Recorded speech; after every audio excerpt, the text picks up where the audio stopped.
नमस्कार, आप देख रहे हैं इंडिया टीवी। आपके साथ मैं हूं मीनाक्षी जोशी। सुबह के 10 बज गए हैं, वक्त हो गया है दमदार 10 का। सबसे पहले बात होगी अखिलेश यादव की, जो 2027 से पहले नए साल में ब्राह्मण समाज की बात करने में लगे हुए हैं। आज अगले 1 घंटे तक हम बात करने जा रहे हैं मस्जिद की तरफ बुलडोजर कैसे चला। चर्चा होगी हिंदुओं के कत्लेआम की भी, जो बांग्लादेश में खत्म होने का नाम नहीं ले रहा। क्या अमेरिका भी मुस्लिम मुल्क बनने की दिशा में आगे बढ़ चला है? इन तमाम मुद्दों पर हम करेंगे चर्चा। हमारे साथ आज वरिष्ठ पत्रकार आरती जी स्टूडियो में मौजूद है। बहुत स्वागत मैम आपका। हमारे साथ विनोद अग्निहोत्री जी लगातार जुड़ते ही हैं। दमदार 10 में हम करेंगे विस्तार से चर्चा, लेकिन सबसे पहले बात होगी अखिलेश यादव के पीडीए वोट बैंक के बाद ब्राह्मण वोट बैंक पर काबिज हुई नजर की। अखिलेश यादव ने ब्राह्मण समाज को वोटर्स पर डोरे डालने शुरू कर दिए हैं। अखिलेश यादव ने साल के पहले दिन बाटी चोखा की दावत दी। इसके बाद यूपी में अब नई राजनीतिक चर्चा की शुरुआत हो गई है। अखिलेश की इस दावत को बीजेपी में चल रहे ब्राह्मण बनाम संगठन पर कटाक्ष माना जा रहा है। कहानी का बैकड्रॉप तो आप जानते ही हैं कि कैसे बीजेपी ने भाई ब्राह्मण विधायकों की मीटिंग सहभोज के बाद पंकज चौधरी जी ने कह दिया कि आपको करने की जरूरत नहीं है, अलग अलग मीटिंग नहीं होनी चाहिए। इसी में अवसर दिखाई दिया अखिलेश यादव को। अब जो बातें उन्होंने कही है मैं आपके सामने पढ़ देती हूं, इंटरेस्टिंग है। देखिए क्या कह रहे हैं अखिलेश यादव। सबने बाटी चोखा प्रेम से खाया, हमने मिलजुल कर नववर्ष बनाया। और उससे पहले जब उन्होंने कहा, देखिए क्या, आपस के झगड़ों में बाटी चोखा को ना बदनाम करो, सब मिल बैठ खाओ पियो, ना पाबंदी ना इल्जाम धरो। ना पाबंदी, पाबंदी समझ गए ना? पाबंदी कहां पर कटाक्ष हो रहा है? ये पाबंदी पंकज चौधरी बीजेपी के प्रदेश अध्यक्ष पर कटाक्ष हो रहा है। ये पाबंदी बीजेपी पर कटाक्ष हो रहा है। अखिलेश यादव ने अपने इस बयान के जरिए, इस बाटी चोखा सहभोज के जरिए, यूं आप कह ले, बीजेपी के उन तमाम ब्राह्मण विधायकों को समर्थन दे दिया है जिन्हें पार्टी की तरफ से चेतावनी मिली थी। बीजेपी ने ब्राह्मण विधायकों के सहभोज को जाति आधारित और अनुशासनहीनता बताया था। पंकज चौधरी ने सीधे विधायकों को सख्त संदेश दिया था, जिसके बाद अखिलेश यादव ब्राह्मण विधायकों और ब्राह्मण वोटर्स को अपनी तरफ खींचने की कोशिश में लगे हुए हैं। तस्वीरें आपके सामने हैं। ये बड़ा इंटरेस्टिंग उन्होंने कर दिया। ना पाबंदी ना इल्जाम धरो, क्या करो फिर? देखिए, बाटी चोखा पार्टी करो। अखिलेश यादव आज से नहीं है, जो ब्राह्मण वोटों पर उनकी नज़र 2022 में भी थी। रायबरेली के विधायक हुआ करते थे मनोज पांडे, अभी भी विधायक हैं, बीजेपी में चले गए हैं। उन्होंने बाकायदा परशुराम की प्रतिमा का अनावरण किया था अखिलेश जी ने, भगवान परशुराम पर, और ये घोषणा की थी कि परशुराम जयंती की छुट्टी जो योगी सरकार ने ख़त्म की है उसको लागू किया जाएगा। और इसके पहले मुलायम सिंह यादव ने कृष्ण बुद्धिजीवी सम्मेलन शुरू किए थे ब्राह्मणों को लुभाने के लिए। कृष्ण सुदामा के किस्से सुनाए जाने लगे थे। और समाजवादी पार्टी में एक समय में जनेश्वर मिश्रा, ब्रजभूषण तिवारी, माता प्रसाद पांडे, अशोक वाजपेयी, तमाम ब्राह्मण नेताओं की भरमार थी। लेकिन जब अमर सिंह का प्रवेश हो गया, उसके बाद अमर सिंह ने उसको बिल्कुल ठाकुरों के साथ जुड़ दिया उन्होंने, और ब्राह्मण धीरे धीरे बीजेपी के साथ चले गए। अब अखिलेश को फिर एक लग रहा है अखिलेश जी को कि ये जो हाल में जो ब्राह्मण विधायकों की बैठक हुई है, संतोष व्यक्त किया गया, तो कहीं ना कहीं उनको लग रहा है कि इसमें एक संभावना है। पिछले 8-9 साल से उत्तर प्रदेश में योगी जी की सरकार है, और उस सरकार पर एक ज़्यादा एक आरोप लगता है सरकार को लेकर, जातिवाद को लेकर के, मतलब बीजेपी के ही लोग लगाते हैं। इस पर आंकड़ा मैं तो दर्शकों के सामने रख रही हूँ। उत्तर प्रदेश में 8% यादव है। अब आप इससे जरा बिहार के कॉन्टेक्स्ट में आप देखेंगे तो बिहार में ब्राह्मणों की संख्या कितनी? 3%। उत्तर प्रदेश में ब्राह्मणों की संख्या का यही प्रतिशत आरती जी 12% का है। तो ये 12% क्यों नहीं चाहिए होगा? उत्तर प्रदेश में गाजियाबाद से गोरखपुर तक ब्राह्मणों का प्रभाव है। बिल्कुल बिल्कुल मीनाक्षी, देखिए मुझे लगता है उत्तर प्रदेश पूरे देश में सबसे ज्यादा जातिवाद में यकीन करने वाली स्टेट है। और नहीं, सबसे ज्यादा, क्योंकि जनता ज्यादा है संख्या के हिसाब से। और ये बहुत साफ है कि जो भी लीडर उत्तर प्रदेश को जीतना चाहेगा वो जातिवाद का जो समीकरण है पूरी तरह से समझता है और उसको पूरा एक्सप्लॉइट करेगा।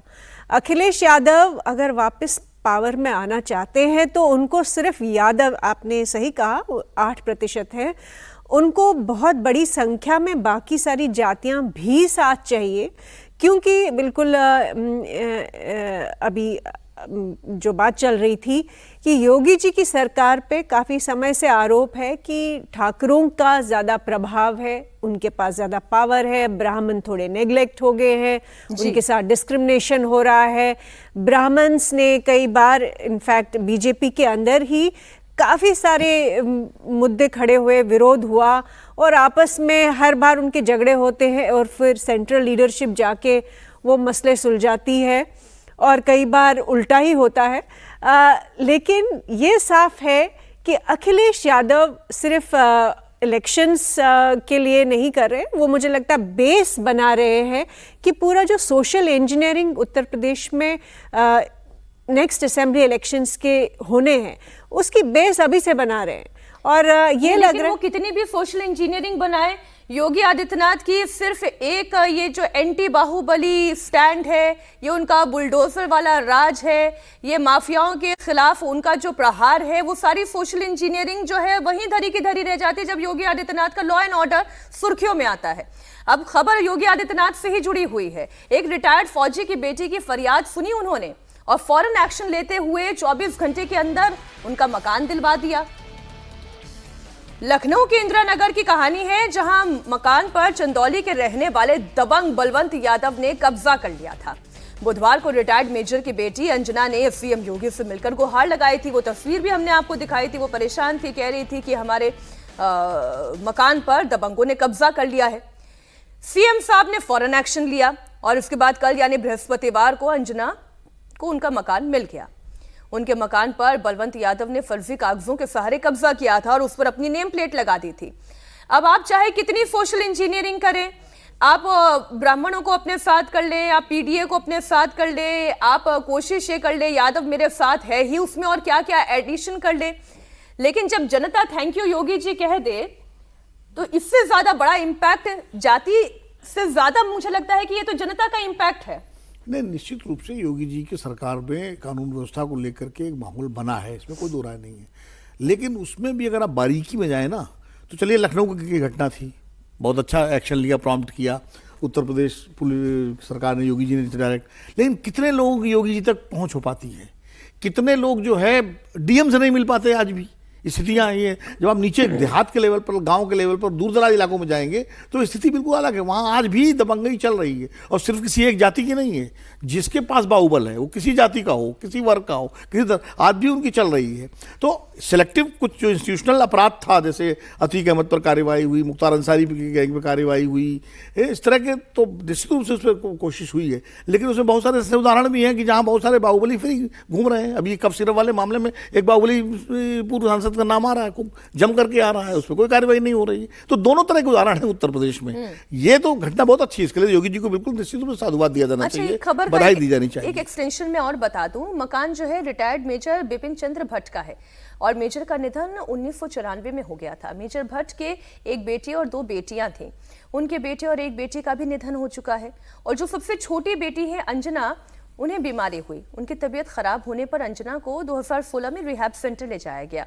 उनकी इस स्थिति का फायदा उठाकर ही चंदौली निवासी बलराम यादव और उनके साथी मनोज कुमार यादव ने फर्जी दस्तावेज तैयार करके मकान पर कब्जा कर लिया था। ये जो तस्वीर हम देख रहे हैं, सोचिए रिहैब से निकली हुई एक महिला है, उसे वापस रिक्लेम अगर अपने घर को कर लिया, बड़ा काम हुआ। मीनाक्षी, यही इनफैक्ट बिल्कुल विनोद जी ने सही कहा, योगी की यूएसपी है। देखिए, योगी जी की बिल्कुल लॉ एंड ऑर्डर पे ये आम जनता से भी अगर आप बात करें, वो कहेंगे कि एक बहुत बड़ा बदलाव आया है। महिलाएं खासकर शहरों में, मैंने लखनऊ में देखा है, सुरक्षित महसूस कर रही है। लड़कियां जाती है, स्कूटीज़ पे जाती हैं, गलियों कोचों में से निकलती है, वो एक सेंस ऑफ सिक्योरिटी ज़रूर है। लेकिन साथ ही साथ ये कि कहाँ तक रीच होती है किसी भी चीफ मिनिस्टर की, पूरी एडमिनिस्ट्रेशन की, ये एक बहुत बड़ा सवाल है। जब सालों साल आप इस तरह से एनार्की, सालों साल law and order, Uttar Pradesh की जो पुरानी इमेज थी वो क्या थी? वो यही थी कि वहाँ लॉ एंड ऑर्डर नहीं, वहाँ गुंडागर्दी है। नोएडा जाने में एक वक्त पे डर लगता था, नोएडा के बारे में भी बोलते थे लोग कि नोएडा में नहीं रह सकते हैं। लेकिन बेशक योगी जी ने बहुत कुछ किया हो, लेकिन फिर भी रूम होता है इम्प्रूवमेंट का। जैसे आपने ये केस बताया कि इस महिला के साथ किस समय पे ये हुआ है, क्या हुआ है कि उसकी प्रॉपर्टी कब्जा कर गई, और अब चीफ मिनिस्टर ने खुद एक इनिशिएटिव लिया, लेकिन चीफ मिनिस्टर को इनिशिएटिव लेना पड़ रहा है। ये नीचे से ऊपर नहीं जा रहा है कि छोटे लेवल पे मुझे अगर मैं यूपी की निवासी हूँ तो मेरे लिए जो बेसिक फैसिलिटी है रोटी कपड़ा मकान, ये ऑटोमेटिकली सारी जो एडमिनिस्ट्रेशन है ऑटोमेटिकली करनी चाहिए। चीफ मिनिस्टर तक पहुंचना, आप कह रही है, हमेशा रहती है। एक एग्जांपल लखनऊ का ही और है, मैं बताऊं आपको। एक हमारे दोस्त हैं, उनकी सिस्टर और उनकी बहनोई रिटायर्ड हैं बेचारे, उनके मकान पे ऐसे ही एक कथित पत्रकार ने कब्जा किया हुआ है लखनऊ में। कथित पत्रकार ने? हाँ, कथित पत्रकार ने कब्जा किया हुआ है। और वो बाहुबली होते हैं सर? ऐसे फर्जी, अरे वो पत्रकार का चोला मतलब मान लीजिए, उसमें क्या है, आजकल तो चोला ओढ़ना बड़ा आसान है। हाँ, मतलब कोई भी गुंडे बदमाश तो पत्रकार भी आप कुछ बना लीजिए, साइट बना लीजिए, हो गए आप। और कई वर्षों से वो बेचारे रिटायर्ड हस्बैंड भाई यहाँ नोएडा में रह रहे हैं किराए पे, और वो ढूंढ सब जगह चौखट पे चक्कर लगा चुके हैं, और अभी तक उनको न्याय नहीं मिला। अब अगर हमारा कार्यक्रम योगी जी आप देख रहे हैं तो ये फरियाद भी आप तक हम पहुंचा दे रहे हैं। अब मैं तो अगर मुझे कोई संपर्क है, मैं उनको डिटेल दे दूंगा उनका। अच्छा, लेकिन खबर जो है सर, एक थैंक यू योगी जी कह रहे हैं, नहीं करना चाहिए, थैंक यू हाथ जोड़कर सॉरी योगी जी। अब ये सॉरी योगी जी कौन कर रहे हैं वो भी आपको बता देती हूँ। ये स्वघोषित फिल्म क्रिटिक हैं कमाल राशिद खान, यानी कि केआरके ने मुख्यमंत्री योगी आदित्यनाथ से सोशल मीडिया पर अपने फेक पोस्ट को लेकर माफी मांगी है। सीएम योगी से हाथ जोड़कर उन्होंने माफी मांगी है। केआरके ने फर्जी पोस्ट को भी अपने एक्स अकाउंट से डिलीट कर दिया। केआरके ने सीएम योगी आदित्यनाथ के फोटो के साथ फर्जी स्क्रीनशॉट शेयर किया था। लखनऊ पुलिस की एफआईआर दर्ज करने के बाद केआरके ने पोस्ट हटाकर माफी मांगी। केआरके ने सीएम योगी और यूपी पुलिस को टैग करते हुए लिखा, मैं सीएम योगी आदित्यनाथ से माफी मांगता हूं। जब मुझे पता चला कि यह खबर फर्जी है तो उसे मैंने तुरंत हटाया। भविष्य में मैं सावधान रहूंगा। अरे आपने पोस्ट किया क्यों कि आपको माफी मांगनी पड़े, और फिर सावधान रहने की आप बात कह रहे हैं। बिना वेरिफिकेशन कोई खबर नहीं करनी चाहिए पोस्ट। ये सेल्फ एक्लेम्ड ये फिल्म क्रिटिक भी हैं, फ्लॉप एक्टर भी हैं। मैं इसके साथ ये ऐड ऑन कर दूं। खास करके देखिए, जो हमारे बड़े नेता हैं, मान लीजिए मुख्यमंत्री किसी राज्य के, प्रधानमंत्री, गृह मंत्री, केंद्रीय मंत्री, या अपोजिशन के विपक्ष के नेता, जो बड़े नाम, उनके बारे में कोई खबर अगर आए तो कम से कम किसी भी व्यक्ति को पहले तो वेरीफाई करना चाहिए कि कितनी सच है कितनी गलत है। और सच भी हो तो अगर आपको पोस्ट करना जरूरी तो पहले वेरीफाई, वरना जरूरी नहीं पोस्ट करें, निर्भर करता है आपके ऊपर। और गलत खबर तो कभी पोस्ट नहीं करनी चाहिए। आती है सबके, हम लोग के पास भी आती होंगी भाई, रिसीव करने में तो कोई रोक है नहीं। अब आ गई फर्क, किसी ने भेज दी, लेकिन वेरीफाई ये तो अपने आप में सेल्फ क्रिटिक है, सेलिब्रिटी सो कॉल्ड है, तो इनको तो और ध्यान रखना चाहिए। बात हम करेंगे बिहार के महाविजय के बाद बीजेपी की नजर इस वक्त पश्चिम बंगाल पर है, और पश्चिम बंगाल में तैयारी भी बीजेपी युद्ध स्तर पर कर रही है। और आप जानते हैं गृह मंत्री अमित शाह 3 दिन तक पश्चिम बंगाल के दौरे पर थे।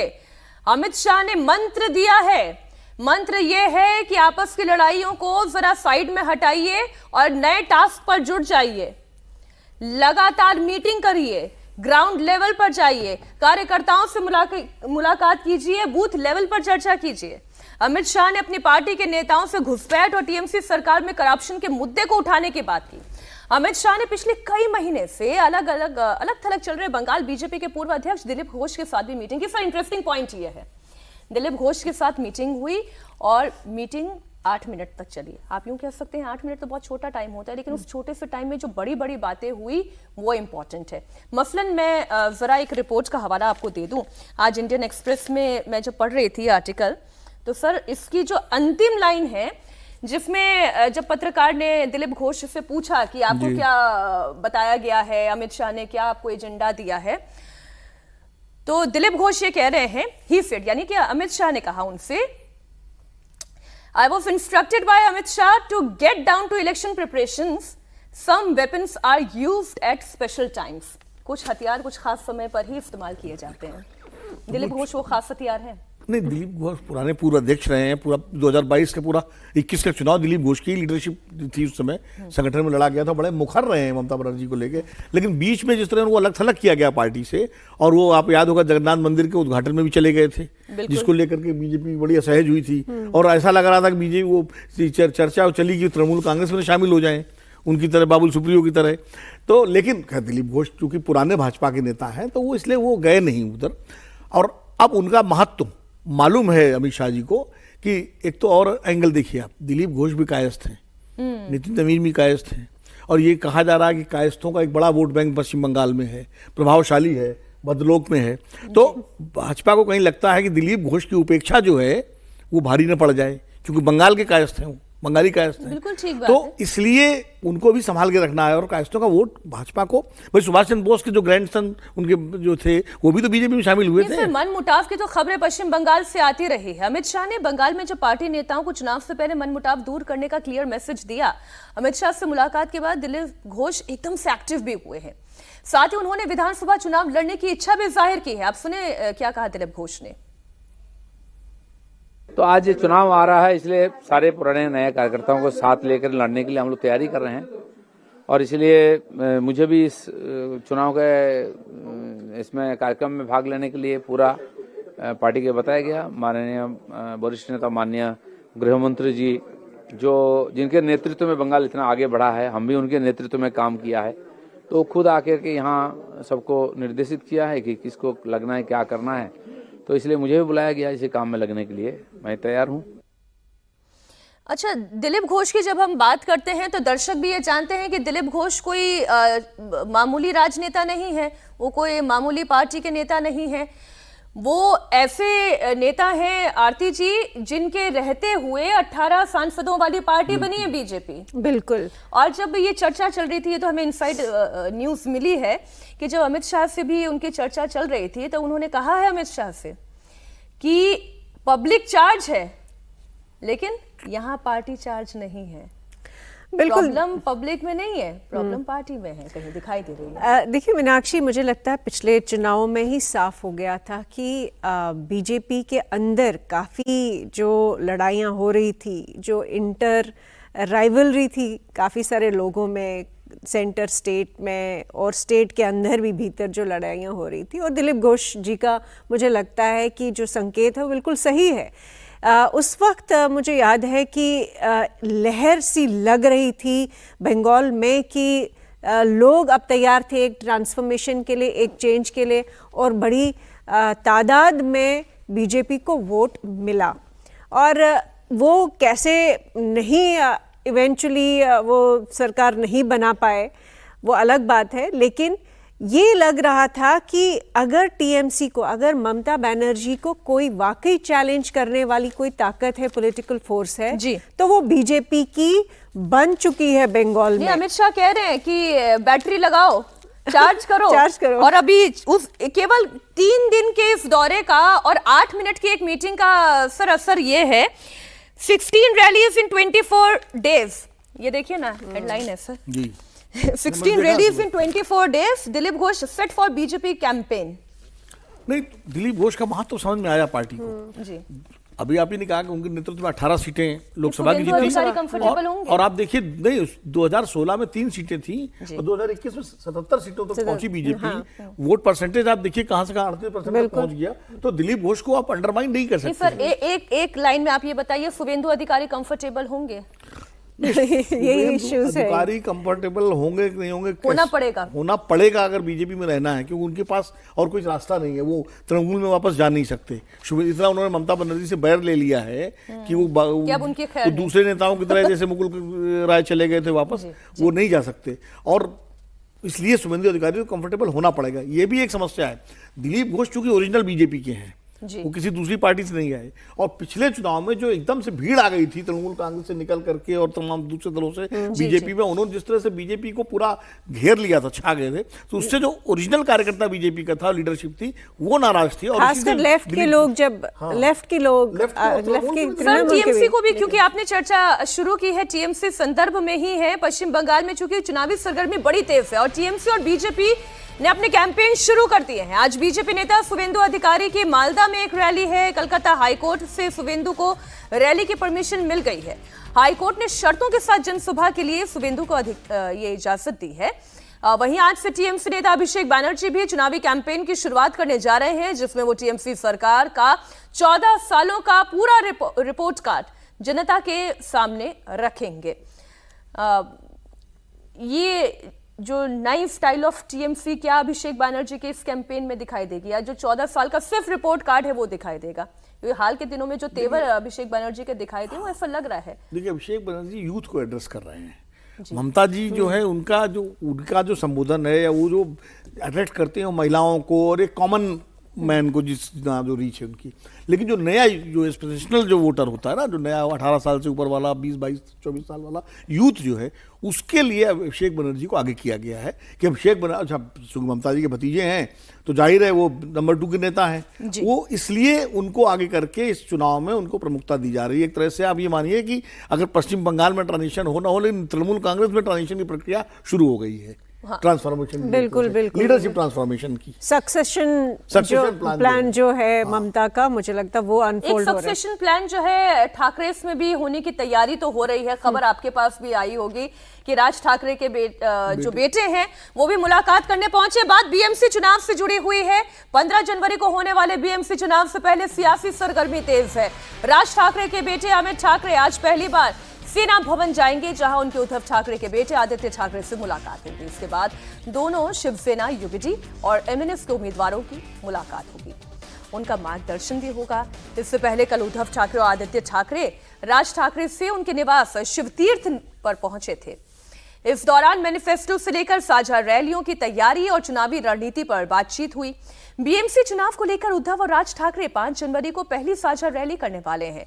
दोनों मुंबई में 3 रैलियों को एक साथ संबोधित करेंगे।